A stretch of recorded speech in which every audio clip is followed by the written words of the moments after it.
Hey everybody, this is a quick video in case you have a HikVision Network surveillance camera and you need to do a hard reset to the factory default settings on it. Now you're going to want to do this for one of two reasons. The first one is troubleshooting.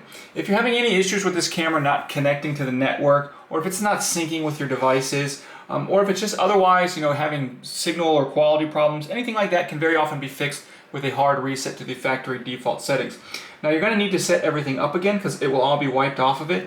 But that's really the second reason you might want to do this. If you're trying to set this up someplace new, or just for whatever reason you want to get it back to the way it was when it came out of the box, we can do that real easily.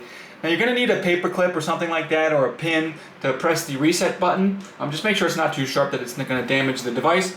And what you need to do is the reset button is right where the SD card slot is, so you need to pull the lens down a little bit to expose the reset button, which is right in here, and then you'll press and hold that reset button for 10 seconds. And after 10 seconds, the camera will reset to its factory default settings.